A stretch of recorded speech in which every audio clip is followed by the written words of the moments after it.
Okay, so what's time now? Okay, it's 2. So let's start. So we're very happy to have our Gabriel, telling us about entanglement, entropy, and edge modes in topological string theory. So Gabriel, please start.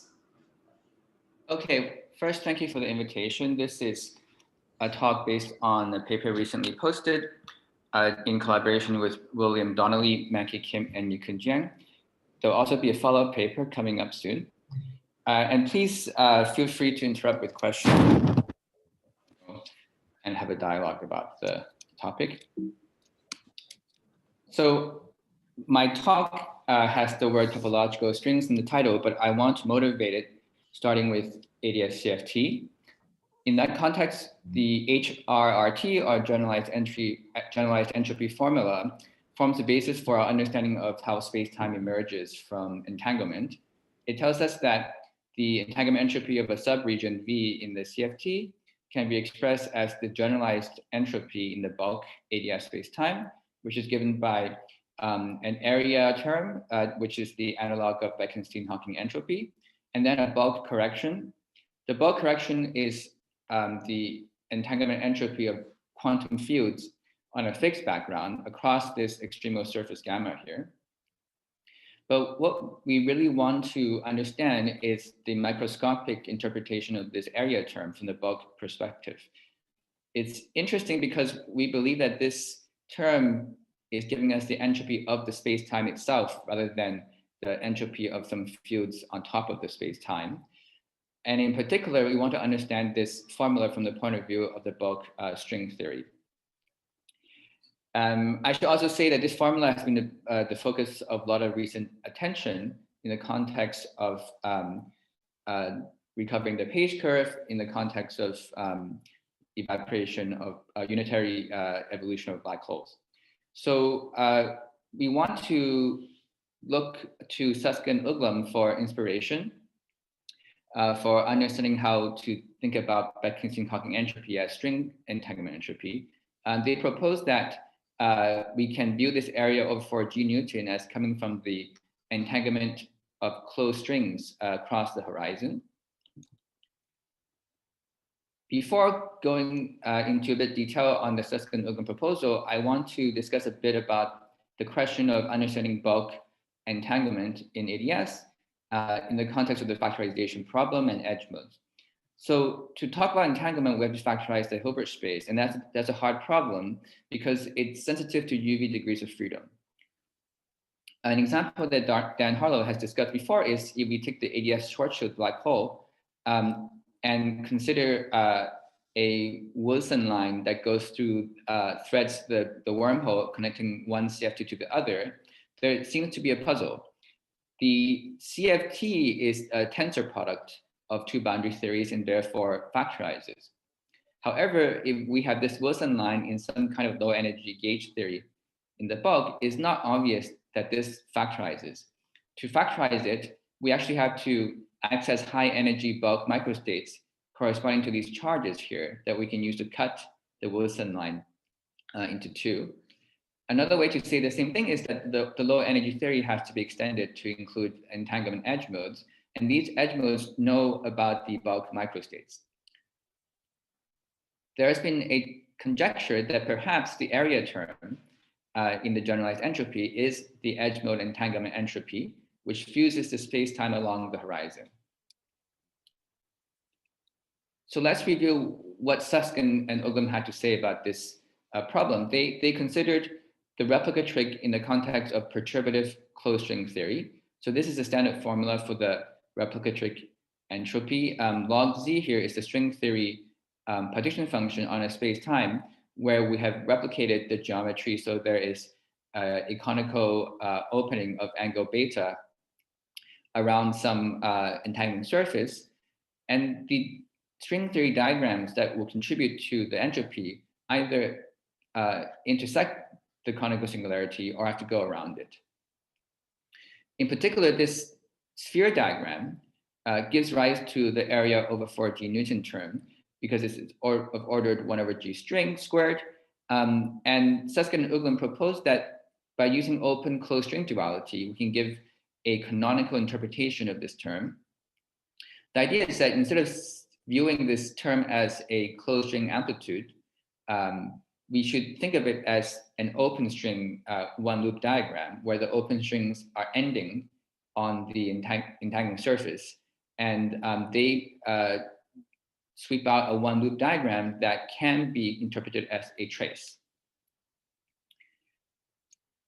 However, notice that in order to really realize this idea, we have to put branes on the entangling surface, and branes are non-perturbative objects. In other words, even though we are doing perturbative closed string theory, when we cut the string, we have to probe heavy objects. The hope is that if we can realize Susskind and Uglum's proposal in ADS, perhaps it gives us a string theory description of generalized entropy. So now I'm going to switch gears to talk about the topological string theory and what we did in our work.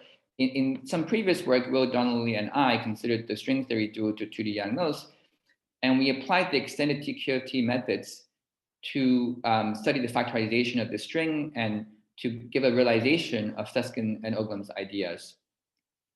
In this work, we upgrade that program to apply the extended topological quantum field theory methods to a topological string theory. The particular string theory is the A model topological string. It has some nice features. The perturbative amplitudes are computable to all orders in the string coupling. And most importantly, the string field theory is actually captured by topological field theory. This is crucial because we understand entanglement in the language of second quantized theory rather than the first quantized one. And finally, it has a UV completion in terms of q-deformed Yang-Mills. So this is a summary of what we did. We studied entanglement entropy in the context of in topological string theory using Gopakumar Vafa duality. This is a topological analog of ADS-CFT. On the closed string side, we have a resolved conifold geometry that plays a role of the bulk ADS. This is a cartoon of the geometry. It looks like a pyramid over S2 times S3. And there's a radial direction along which the S3 shrinks to 0 size. We're left with a sphere at the tip with some kind of B field flux going through it. And this theory is dual to an open string theory on the deformed conifold geometry. On this geometry, we let the S2 shrink to 0 size as we move towards the tip. And then we put large n number of branes on this S3 of finite size. So what's useful about this theory is that on both sides of the duality, we understand the string field theory. On the left side, on the closed string side, we know we have the A model TQFT, and on the open string side, we have UN Chern Simons theory. So we were able to apply extended TQFT techniques to factorize the bulk closed string Hilbert space and give a canonical calculation of entanglement entropy on both sides of the duality. Interestingly, we found that the edge modes are anyons that transform under a quantum group symmetry. And we were able to realize the Susskind-Uglum idea that closed string entanglement entropy should be viewed as thermal entropy of open strings, which end on some branes that we call entanglement branes. And finally, I think one of the punchlines of this talk will be that we are providing a topological string description of generalized entropy. Here's, actually, let me pause for a moment for question before I dive into the outline of the talk. Oh, sorry. What was generalized entropy again? Right. So in the context of ADS-CFT, what I mean by generalized entropy is the right-hand side of this equation. It's the upgrade from just the Bekenstein Hawking entropy term to include this S bulk piece. In the context of Euclidean gravity, I think one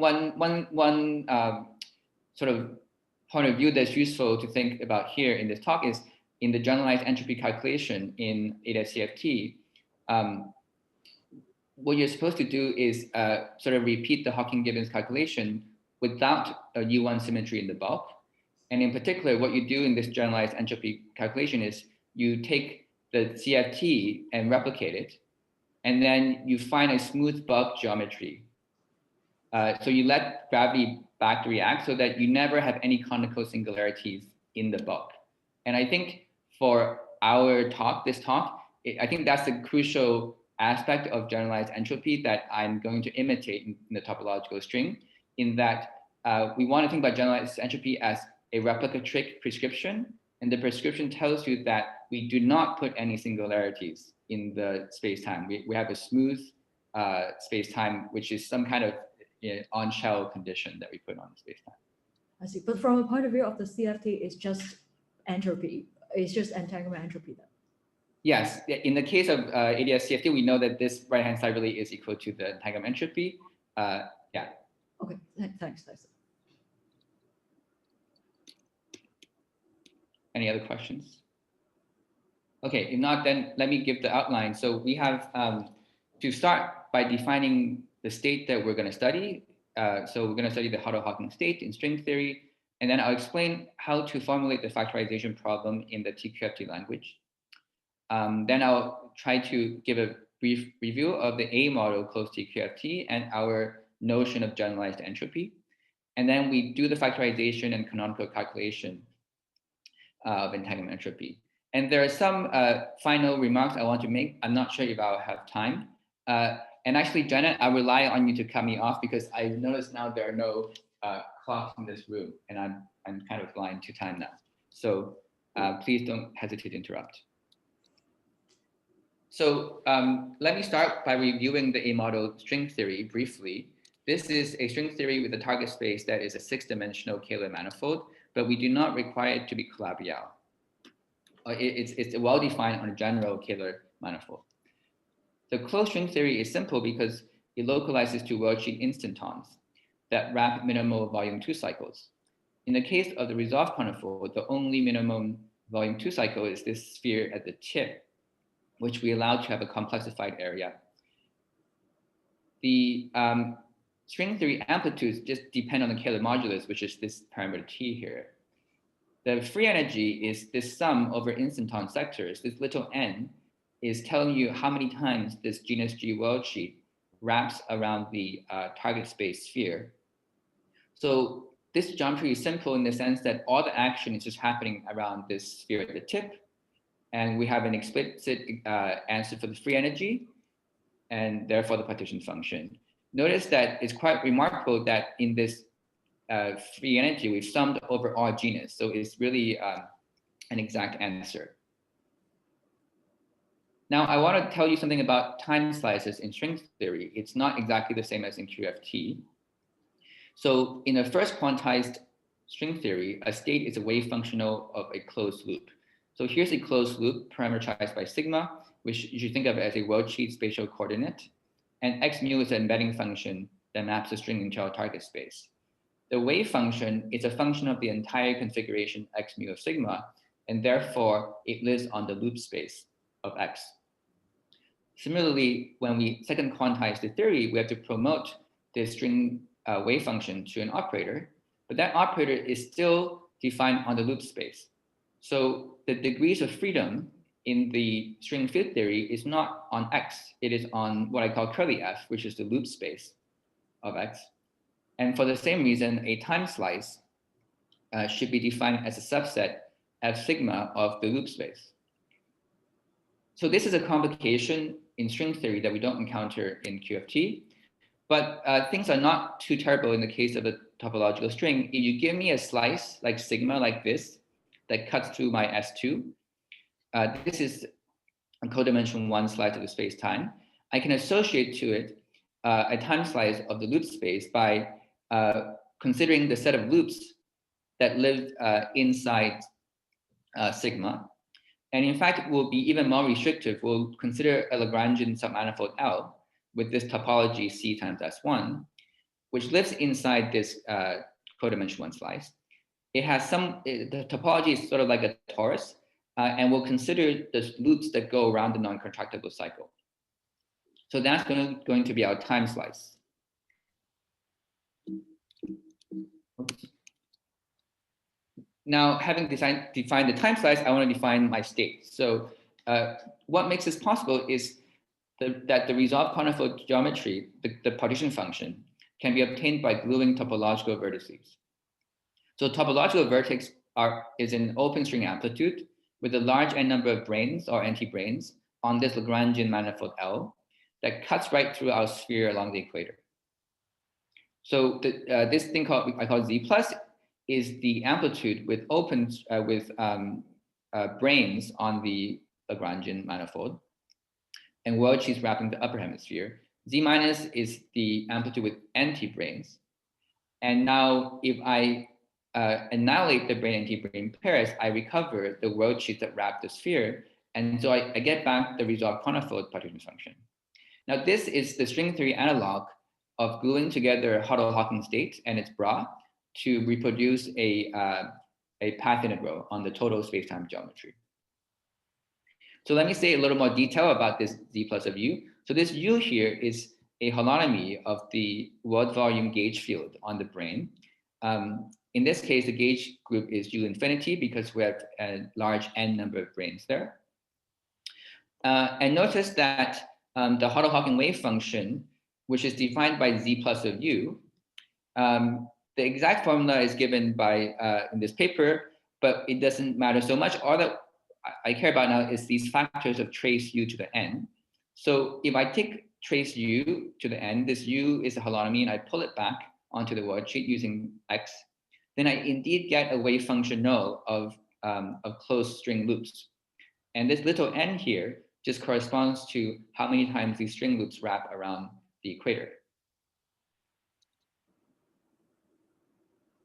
In fact, I can give a complete basis of states in my closed string Hilbert space that are given by these multi-trace factors in the large n limit.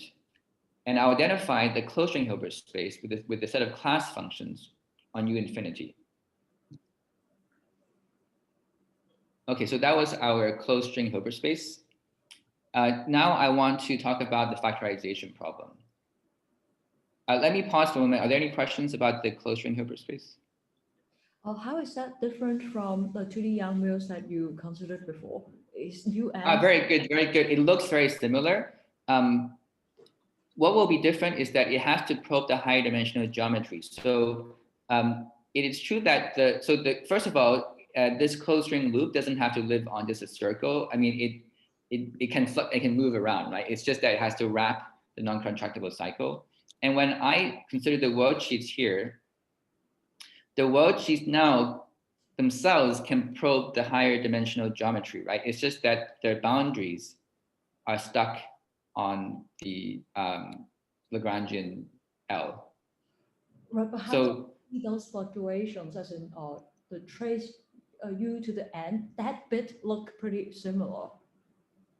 Yes, this is very crucial. And what you see is that this is a manifestation of the fact that if you just tell me about a Hilbert space, it's a very mundane thing. If I give you in the finite dimensions, if you know, a Hilbert space is classified by how many basis elements there are.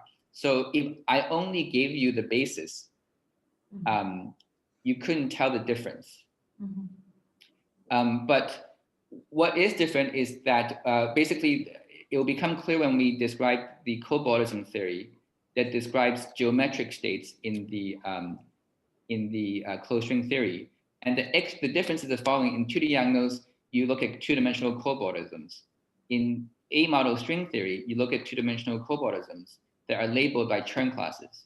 And those Chern classes will have information about the higher dimensional geometry, but they appear not in the basis elements themselves. They appear in the coefficients of the basis elements. So they appear in the geometric states. Okay. Yeah, so let me go through this part about TQFT. And then if if I don't answer the question, we'll come back to it. Okay, so oops, I skipped a slide here. I've actually done something weird, so I'm going to go backwards. This is the correct slide here. So we can, in general, define factorization by a Euclidean path integral evolution that changes the topology of the Cauchy slice. For example, in 2 dimensions, I take a circle and evolve it into an interval, or I can take an interval and evolve into 2 intervals, and etc. However, in topological string theory, and also in many other examples like in CFT, we don't have a space-time path integral. Instead of using a space-time path integral, we can use a categorical reformulation of the path integral as a cobordism theory. So this cobordism theory is a generator and relations approach to the path integral. Let me say what it is in 2 dimensions. A 2-dimensional cobordism, category cobordism corresponds to a category whose objects are codimension 1 manifolds. These are circles. And then the generators of these cobordisms, which are manifolds that connect initial and final circles. And then there are Soring relations that tell us how to glue the cobordisms together. A 2-dimensional closed TQFT is just a rule that assigns a Hilbert space, which I call H closed, the closed string Hilbert space, to circles, and assigns linear maps to cobordisms. The composition of these linear maps have to agree with the Soring rules of the cobordisms. And more precisely, the closed TQFT has some algebraic structure defined by the pair of pants. This pair of pants is a multiplication of states, and it defines a Frobenius algebra. So when we cut open, when we want to talk about entanglement, we have to cut open a codimension 1 time slice. This is what we refer to as the extension of the TQFT. And so we have to introduce these intervals with boundary points that support edge modes that are labeled by E. Once we introduce this codimension 1 slice with boundary, then we have new cobordisms in this sort of open sector that goes between intervals, and also an open closed sector that goes between circle and intervals. The idea is we're going to treat the factorization maps as just elements of these cobordism data. They have to satisfy Soring relations, just like in the closed sector. In particular, there's a bilinear form that is defined by the cobordism data that will become important. It is invertible, so if I glue it this way, I can straighten it out into a strip, which would be an identity operator in a pure TQFT, but in our theory, we have some area dependence. So it gives you instead this propagator here. This bilinear form, if you glue it to its inverse in the other way to make it annulus, defines a notion of trace, which will become important later. Now, in addition to the Soring relations of extended TQFT, we introduce a new one we call the E-brain axiom. It simply says that the factorization should not change the state. So if I take a circle, split it into an interval and fuse it back, or do the same with an interval, split and fuse, it should be the same as doing nothing. The E-brain axiom basically axiomatizes this shrinkable boundary condition, which tells me that this whole can be shrunk so and that this entanglement boundary doesn't alter my state. The actual axiom is given by this relation in the left-hand side, but it is strong enough combined with the other Soring relations to imply that all holes can be closed. In particular, it tells us a target space version of the Susskind and Uglum proposal, which is a sphere is the same as an annulus. So the idea for solving the factorization is as follows. We have the E-brain axiom and the Soring relations. They give a complete set of constraints that we can solve to find the factorization maps and edge modes by a bootstrap-like method.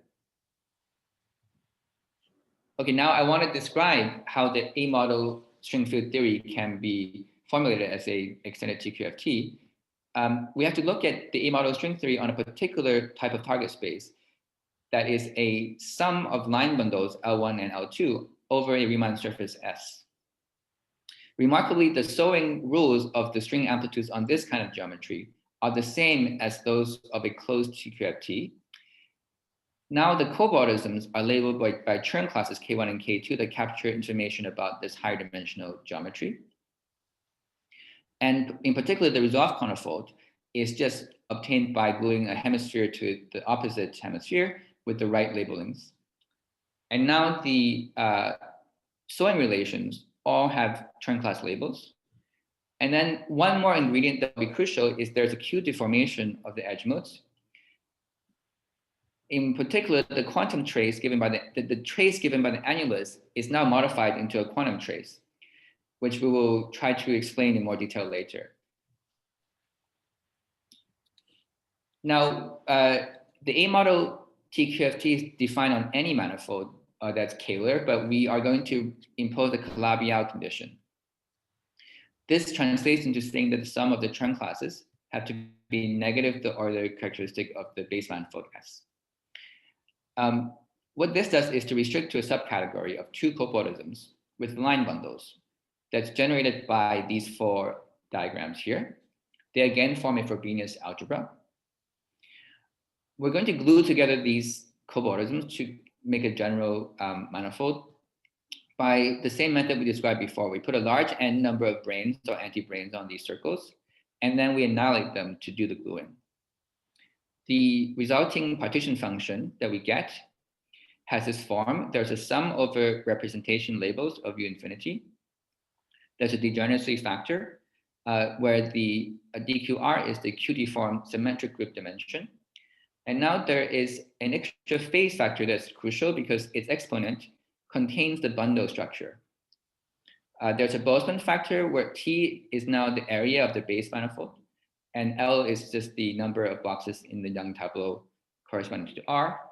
And our Q deformation parameter is e to the I G string. Okay, so Janet, did this answer your question? Basically, this fiber bundle information is in the K1 and K2 here. That was not in 2D angles. Right. What was not clear is how this expression would emerge from those trace UN visitors. But the trace UN just gives us a basis. So I think I put it like here. You see this. I'm skipping ahead a little bit, but this particular state, which is the Hartle Hawking state, I've given you an explicit expression here, and the trace just gives you a basis. So trace R of U is a it's just another basis. It's a representation basis. It's a function of the holonomy. If you only look at this trace here, I can't. I mean, this looks like the basis for 2D angles. Now, there's if you don't do any cut. So in this talk, I'm going to talk about factorization. If you don't factorize anything, you just do what these people, Salina, Vafa did. Ganajik, Uguri, Salina, Vafa did, and glue together these copordisms along circles. You can still get away with this ordinary trace, and what you say will be correct. There's no a priori difference in the basis elements. It's just that the coefficients are different, right? In 2D Young modes, you don't have DQR. You have dimensions of the UN, right? And then there'll be some extra ingredient in this story is we'll have to q-deform this trace, but that comes later. Okay, did that answer the question at least partly? Okay, yeah. Any other questions? Okay, so let me go on. So I defined this A model TQFT, and now I want to define some version of the generalized entropy. So what do I mean by that? So let's start with the partition function. It's again given by the sphere, and we have an explicit expression in terms of this representation basis. This is the partition function on the resolved conifold. Suppose we do what Susskind and Uglum did and forget about factorization. We just do a target space replica trick. So we have this geometry here, this pyramid, and we take a codimension 1 slice. This sigma is projected onto the equator of the base S2. And now we just cut sigma into 2 parts, which corresponds to cutting the equator into 2 parts. And we just do the replica trick where we allow the angle opening around the entangling surface to be an arbitrary beta. So we get a conical angle here. Now we're going to impose an extra condition in this replication. We're going to require that the bundle structure and therefore the Calabi-Yau condition is preserved. I'm going to call this an on-shell condition. And if you do that, then the fact that the A model only cares about the area, the Kähler modulus, tells you that the replicated partition function is the same as the resolved conifold partition function, except T, the area of the sphere, has increased by some factor beta.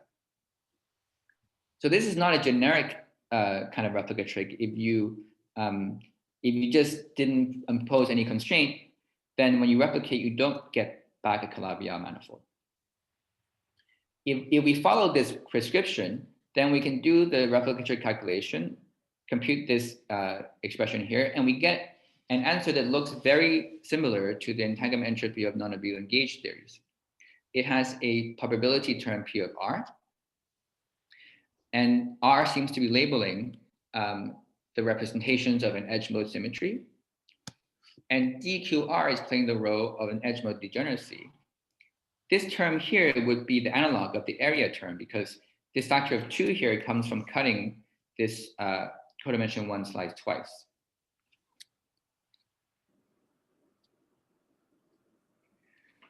Okay, so are there any questions so far?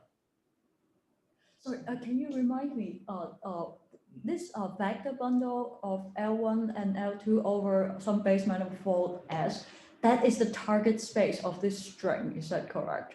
Yes, that's very important. I've shown pictures that look two-dimensional, but because of the Chern class label, it's a 6-dimensional target space. Okay, so this worksheet is, and what is S here? S is the two-dimensional cobordism that I'm showing. The cap and the pair of pants is S.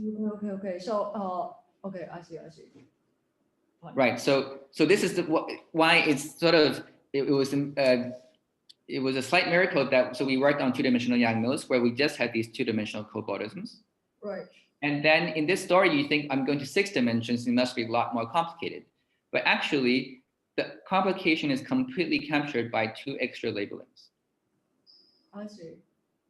So K1 and K2 are integers, some kind of winding number along those fiber directions.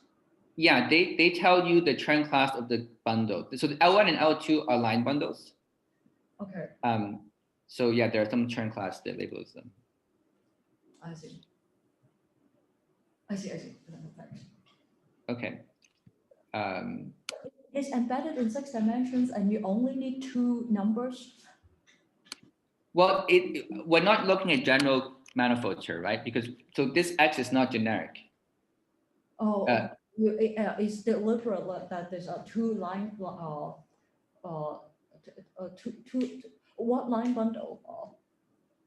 Right. Well, we've chosen a very specific target space geometry, which is the direct sum of 2 line bundles over a Riemann surface. Oh, okay. I see. So okay. But what happens? Yeah. Do some other things. Actually, we can be more general. The topological vertex formalism allows you to do things more generally, where you don't get this line bundle structure, and you will get something that I think is not the A. It's an interesting question because this A model TQFT is for such target spaces, right? Mm-hmm. If you want to generalize to more general target spaces, there is this non-trivial chiral boson theory that captures the more general target spaces. There are now a different notion of pair of pants. So this pair of pants is particular to this category theory of 2 cobordisms with line bundles. I see. There is another notion of pair of pants that is defined by the topological vertex. And gluing those things together give you more general target spaces for the A model string.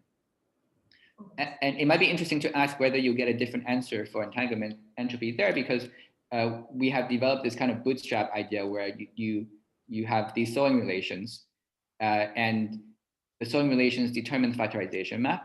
So now if I change the definition of the pair of pants, you would expect that your notion of factorization might change. So the point is that I think what you're getting at is a general story is much more complicated. We chose a particular subcategory that makes, again, a Frobenius algebra, just like in 2D angles. Thanks. I think, okay. Okay. So now let's talk about the edge modes, the D-brane edge modes, and the canonical calculation of the entanglement entropy. And the point will be to show that we can recover this generalized entropy. So let's review the setup. We have this Hartle Hawking state given by this cap. We can write down explicitly its wave function. And we want to solve for a factorization map subject to the TQFT solving relations and the E-brane axiom. So the factorization map looks like this. We take a basically circle and cut it twice.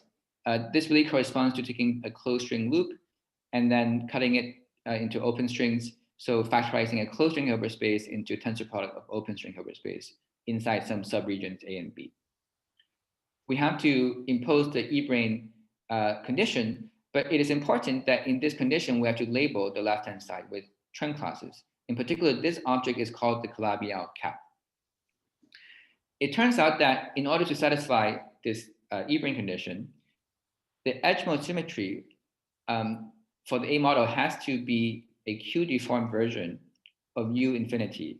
So I'm going to just call it U infinity Q. It might be, I'm not sure how accurate this notation is, but what I mean by that is a large n limit of the quantum group U and Q, with Q given by each of the ij string. This is very interesting because it tells us that the open string edge modes are anyons, because this is a symmetry group of anyons. Now I promised that edge modes are D-brane, so let me explain that in more detail. We've got this closed string here around the equator, or more precisely inside this Lagrangian submanifold, and we want to cut it into open strings. The way we do it is to insert a large n number of entanglement branes on some Lagrangian L prime. And so these disks here are the intersection of L prime and L, where the L is where the closed string lives. And so the intersecting D branes actually cut this closed string loop into part inside A and part inside B. And now the Wilson loop gets cut into Wilson lines, except we have to remember the q-deformed Wilson lines. There's a part in A and part in B, and both have these dangling indices ij. The factorization map is very simple. We promote the wave functions. Instead of just an ordinary trace, we promote them to the quantum trace, which I'll explain a bit later. And now we just write the holonomy of the closed loop as the product of the Wilson lines. If you express that explicitly, you get this expression here. The R of U is the representation matrix in U infinity Q of a Wilson line inside region A or B, respectively. The Dij here is the Drenfeld element of the quantum group that comes in because it's part of the definition of the trace, and I'll explain it later. But this we're going to regard as just a coefficient in this expansion, whereas these terms are actually wave functions. So let me explain more what these U's are, because I said they're q-deformed, but I didn't really explain what that means. So let's take Q equals to 1. That corresponds to zero string coupling. There is a commutative algebra of functions on UN, which I call curly A, and it is generated by these open string wave functions. They're labeled by Chern pattern factors ij, and it's just a string of matrix elements of UN. Except that we will identify the indices with the labeling of the entanglement branes. So these correspond to these open strings that are ending on the entanglement branes, and the endpoints have some labels telling us which brane it ends on. These satisfy bosonic statistics because we can multiply matrix elements in any order. So we have some open string Hilbert space here defined by this commutative algebra. When we q-deform the string at non-zero string coupling, we get a non-commutative algebra of functions. It's generated by the same objects, but now the multiplication is not commutative. And we'll identify our open string Hilbert space with this non-commutative algebra of functions. We have to mod out by this relation. The precise nature of the non-commutativity is given by the R matrix. Okay, now that I've said something about the quantum group, I can try to explain what the Drenfeld element is. So there is, so I'm going to start with finite n. A quantum group element G acts on the open string by some version, q-deformed version of conjugation. And this is going to be our edge mode symmetry. The invariant trace function is given by the quantum trace. It's the ordinary trace in representation R, but with a object U inverse inserted. U is what we call the Drenfeld element. We gave a very explicit expression here in terms of a diagonal matrix with phases. And the point of this element is that if you trace the identity operator in some representation R, it gives you the quantum dimension. This dimension is a dimension of a collective Hilbert space of many anyons, which correspond to the open string endpoints. So an intuitive explanation of what this is if you take a large number of anyons of type R, their collective Hilbert space has a dimension that grows like dim QR to the power n. So the object that we inserted in the factorization map is a large n limit of this UN Drenfeld element. But the large n limit is very interesting and subtle. First, it requires an analytic continuation of Q, and it converts UN quantum dimensions into symmetric group quantum dimensions with phases. So this is our Drenfeld element. We multiply by a factor Q to the minus n over 2, which gets rid of the large n dependence of little u. Now, when we compute the trace in some arbitrary representation, we have to do some regularization because n goes to infinity here. So we're tracing over infinitely many matrix elements. And we get back some q-deformed symmetric group elements, symmetric group dimensions with phases whose exponent give us the line bundle information. It is probably not a coincidence that this is the same limit used in relating the A model string theory to q-deformed 2D diagonals, and also the same limit used in the Gopakumar Vafa duality relating the closed string theory to Chern Simons theory. And finally, D has an intuitive explanation as the holonomy that defines a shrinkable boundary condition in the presence of a Calabi-Yau constraint. So this is what I mean by that. We take a annulus and we ask, just as in the factorization problem we described, how do I define a boundary condition around the hole so that it's the same as filling in the hole with the Calabi-Yau cap? The answer is that you have to put a boundary condition corresponding to a holonomy equal to D. Okay, let me pause for a moment here because I'm not sure if this may be unfamiliar, but let me pause for questions about this Drenfeld element. Is that an operator or what is U? D and U are both part of our quantum group. So so U, capital U and little u are both part of U and Q. So they are part of, they are an element of our algebra. So here we have this, so quantum group is a misnomer, right? Because the quantum group really refers to an algebra of functions on the group. And when the Q parameter is not one, this is a non-commutative algebra of functions. Mm-hmm. So just like UI, so if I give you a matrix U, then each, you can consider the matrix elements mm-hmm. to be part of this algebra of functions. So the capital U here, I can view as a matrix whose matrix elements belong to this algebra. Okay.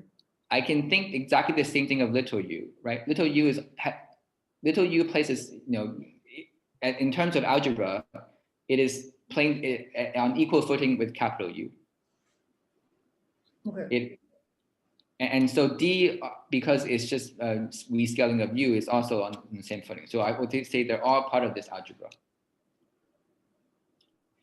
Okay, so now I can do, so I defined a factorization map earlier. And what that tells me is I implicitly have solved for these cobordisms. So now I can use those cobordisms to do a calculation. So the calculation goes as follows. I'm going to compute the entanglement entropy. I take the cap, which is the Hartle Hawking state, and I factorize it by gluing this factorization map to it. And using the topological sewing relations, it tells me this is equal to this half annulus. Now we consider the density matrix, and we do the same. We can factorize the density matrix. I should also say that this annulus, a half annulus, is some analog of the thermal field double state. We can compute the Ryu density matrix by doing a partial trace of this rho tilde. And again, we'll use only the cobordism data to do the calculation. So we're going to define the partial trace using this C-shaped object here. And because of the zigzag identity, I can straighten out the zigzag and I get a strip. The strip corresponds to this propagator, which commutes with the edgemode symmetry and therefore is degenerate for fixed R, as it should be. The Susskind and Uglum idea now becomes expressed as follows. If I take the quantum trace of this rho tilde, this reduced density matrix, this is the trace function that's invariant under q-deformed edgemode symmetry. I get the annulus. But because of the E-brane condition, the annulus is the same as the sphere. We can also just check this explicitly that it works out. And it gives us back the resolved conifold partition function. I think this is actually quite remarkable, this equality here, because on this side, there are branes. There are a large number of branes. And when you take the trace, you sum over those branes. But by summing over branes, you get a closed string theory. You get a closed string partition function.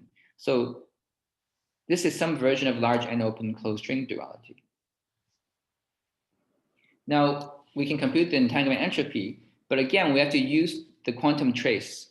So our trace rho log rho formula is actually modified because we have to insert this D operator, this Drenfeld element.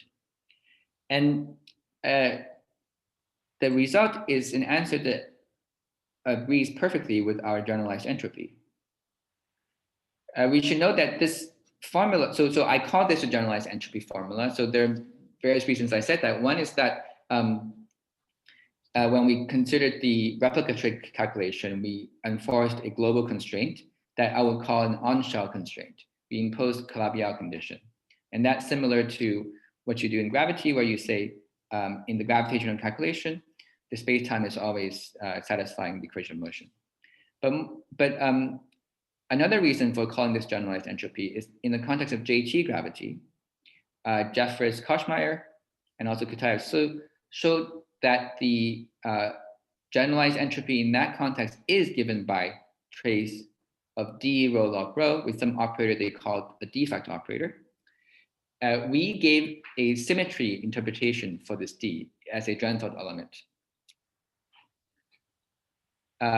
So I'm going to say maybe one more slide about relation to JT, which is that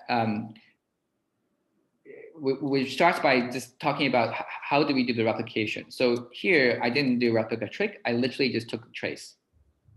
But we could try doing a replica trick and see what happens. So let's take the nth replica using the quantum trace. Because our use density matrix is just a strip, if you replicate it, you just get more strips. And when you do the trace, you just glue the strip, the input to the output using these half annulus, these bilinear forms. So you always get just a large annulus. And there will be a factor of D running inside and a factor of D inverse going on outside as the boundary condition around these holes.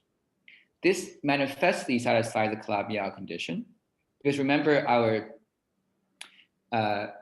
theory only cares about the Kähler modulus. So if you satisfy the Calabi-Yau condition, then you have the same bundle structure, and you're just making the base manifold bigger.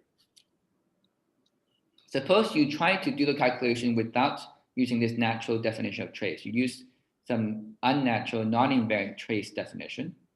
How would you do that? You just take, you take a factorized state and use you just say, I set the indices in region B to be the same. So here I just pulled down the annuals on top, and then I just glue together region B like that. And you see that, so here in the cobordism, the input is down here, right? So I should pull the input up, and then the output should be pulled down because we're reading from top to down. And you can see that this density matrix involves braiding. So I think I didn't say this in previous slides, which I should have. Once you q-deform this TQFT, there's non-trivial braiding. So when I straighten out this loop, I get this double twist. And if I replicate the double twist, I do not get back a Calabi-Yau. And the reason is that these factors of D now accumulate. Here, I always get this one factor of D from introducing the half annuli. Here, I get basically D squared if I replicate twice. If I want to fix this on shell, this is going off shell. If I want to fix it, I have to insert factors of D inverse. And I get some strange expression like this. The nth replicated partition function looks like trace of the density matrix to the power n, but I insert D to the 1 minus n. And this is exactly the same formula that was introduced in the paper of Kochmeyer and Jeffries in JT gravity. And they showed that the generalized entropy is just the replicator entropy you get from Zn in this form. Yeah. When they insert the operator, what was the motivation or reason they give for inserting this operator? It was the same as ours in the sense that they were, you know what? Can I try to answer? So I have some, I'm close to the end of my talk, and let me try to answer this in the following way. So I have 3 slides here trying to explain this that I think will answer your question. So let me go through the 3 slides and you can tell me if it answers your question. Okay. So I want to go back to this idea of a shrinkable boundary condition and talk about it not necessarily in string theory. It is an important question just in Euclidean gravity path integrals, because the generalized entropy is calculated using this path integral on a smooth cigar-like geometry where there's a shrinking cycle. So this log z of beta is some space-time path integral, but is this really a canonical entropy? Is there a canonical interpretation? The answer lies in whether you can write z of beta as a trace. So in JT gravity, which is a 2D gauge theory, this question is the same as saying, can we write this disk partition function as an annulus? The lower half of this disk is the Hartle Hawking state in the case of JT gravity. And so this glues together and gives you the norm of the Hartle Hawking state. Okay, so we already discussed that, that we need a shrinkable boundary condition here. Let me say it more explicitly. I want to say that the factorization problem that I described in TQFT, its solution is the same as solving this question of writing z of beta as a trace. The reason is very simple. If you solve this problem in JT gravity of taking the interval and splitting and fusing and giving back the strip, then you can start with this norm, which is the overlap of state with its bra, and then you split the interval and fuse it back. And you see now this is an annulus. If you solve the factorization problem with a shrinkable boundary condition, you've also solved the trace problem of viewing this partition function as a trace. However, there's a problem, a potential problem. This so-called shrinkable boundary condition does not have to be local in modular time, which is this angular time here. So let's look at a simple case. In 2D BF gauge theory, if you fill in this disk with a 2D BF gauge theory path integral, you get a boundary condition u equals to 1. That is good. U equals to 1 corresponds to the gauge field being 0, the tangential component of gauge field being 0, that's local. If you consider a constraint 2D BF gauge theory, which is JT gravity, then you have to fill in this disk with the JT gravity path integral, which does not give you u equals to 1. So there's a non-local boundary condition. And there's a trick to dealing with this non-local boundary condition, which is this very similar to what we did in topological string. So I drew this picture for the topological string, but actually this is copying what Jeffers did for JT gravity. The idea is that you fill in some hole with some patch here that has a non-trivial constraint. In our case, it was a Calabi-Yau condition. In their case, it was the path integral of JT gravity. You get a non-trivial holonomy. In their case, in JT gravity, the holonomy is saying that gravity does not allow for conical singularities. In particular, the Einstein-Hilbert term suppresses the conical singularity. If you want to reproduce the Einstein-Hilbert term on the disk, you have to write that Einstein-Hilbert term as the Gauss-Bonnet. You can use the Gauss-Bonnet theorem, and it tells you that the integral around this circle of some extrinsic curvature is always going to be 2 pi or something. It's some topological invariant. So that's their version of the non-local boundary condition. And what you can do is you can say, well, I don't want a non-local boundary condition. So what I do is I force this U around the circle to be 1, to be local. The cost is I have to insert some D operator. This D operator should be thought of as some defect in the middle of this hole here. And what the defect does is it punches, like it makes the disk non-contractible, so you can have a non-trivial holonomy around it. In this version, we say, oh, no, we push the D off into the interval. And we now have the nice fact that we have a local boundary condition. But when we define a trace, what we see is that, so this partition function, in this partition function, the propagator, e to the minus beta h, is defined with a local boundary condition. But the trace has to insert an operator D in it in order to recover the disk partition function. So this is their rationale. This is Jeffers Koschmeyer's rationale for inserting the D. And once you, yeah, sorry?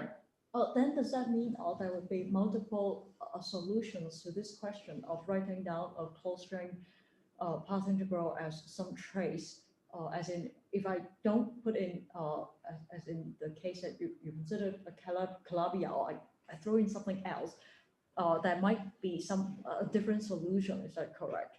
Yes, most definitely. In fact, the 2D Yang-Mills string theory is sort of one example of that, because that corresponds to having 0 Chern classes in some sense.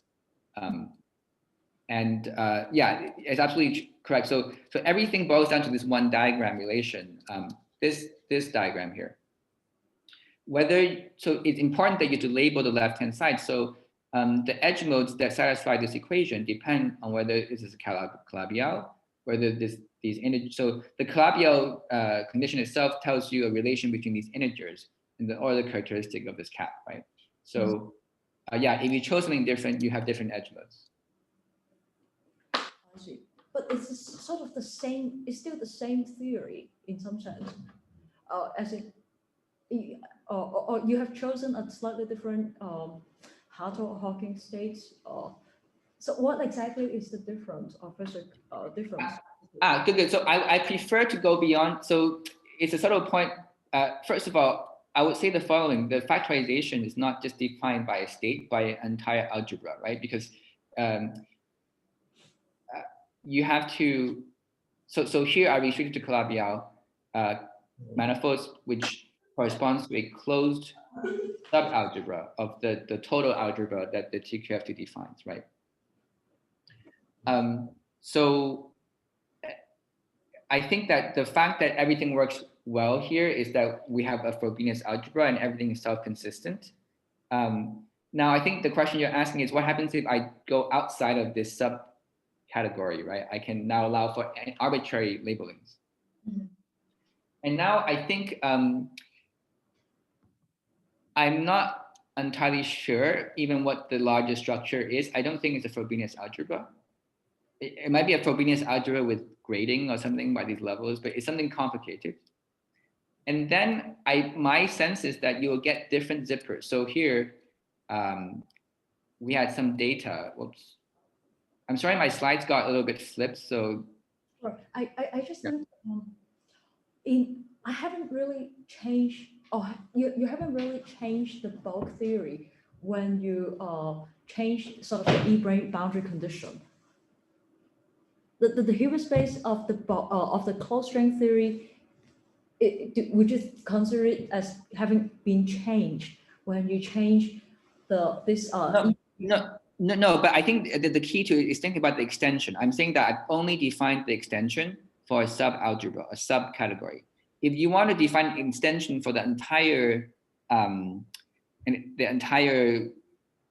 TQFT, then I think presumably you have to now label, like, so I didn't label anything because there was only one extension for the it was for the Frobenius algebra, which is a sub-algebra of Calabi-Yau. But if you wanted to factorize like all possible states, right? Then you have many E-brane axioms with different labelings, and I think you will have different zippers, right? And different co-zippers. I have if I throw in something different other than the Calabi-Yau constraint, then I need some other zippers. I think so. You now label now what you mean by the extension is not just, you're not extending by just one zipper, right? You have many zippers, one for each E-brane condition, right? So I just need, what does that mean physically? Is it just meaning that now I want to factorize some states in the closed string Hilbert space that were not showing up otherwise in this choice of E-brane that you're showing in this slide? I think the honest answer is I don't know. It is strange to, I seem to be telling you that the factorization depends on the state. Right. That seems like a strange answer. I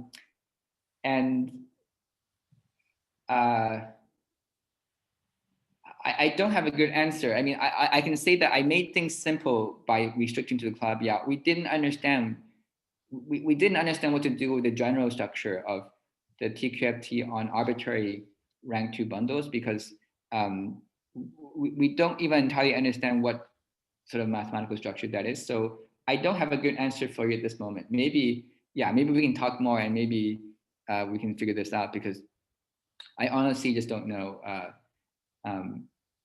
It's a bit strange to talk about state-dependent factorization on the one hand, but on the other hand, it just seems inconceivable for me that you can have a single factorization map that will satisfy this E-brane condition. Where did I put it? For all possible labelings. That seems crazy. Like if you just fix a particular co-zipper and unit here, right? Then I guess one could check, but I would be surprised if that would satisfy all possible labelings on the left-hand side. Okay, I see. Yeah. Okay. So sorry, that's the best answer I have for now. But that's a very good question, because I'm stumped. Okay, so okay, please continue.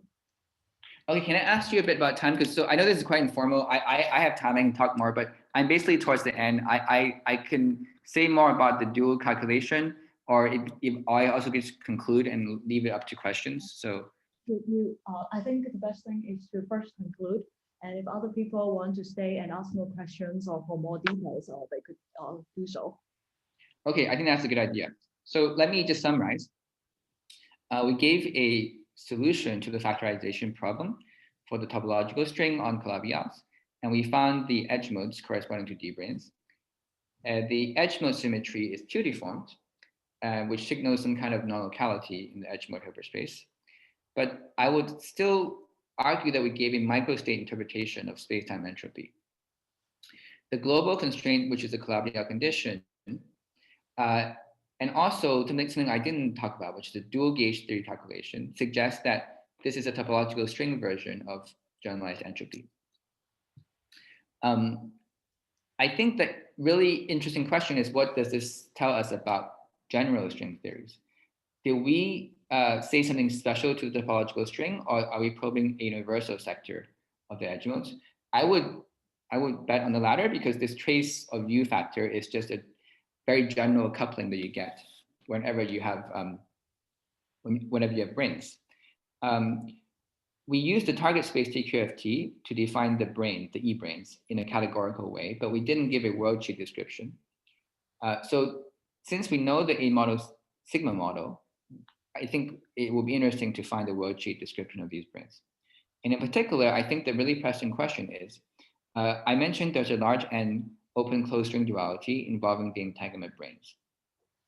Is this the same as the large N Gopakumar Vafa duality, which is some version, a topological version of holography?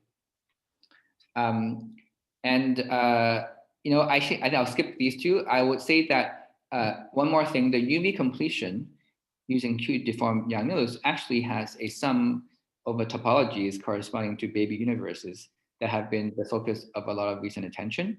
So I think it will be very exciting to try to redo our calculation, taking into account these other topologies. So let me just stop there. Okay, thank you very much.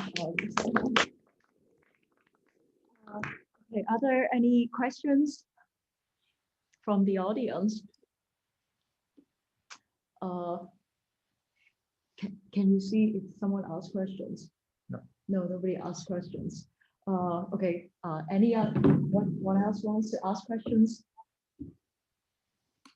Okay, sorry, but I have asked my fair share of questions. So let's keep, so maybe perhaps we could end here, and if anybody wants to contact Gabriel for more detail, we know how to contact him. So okay, let's please stop the recording.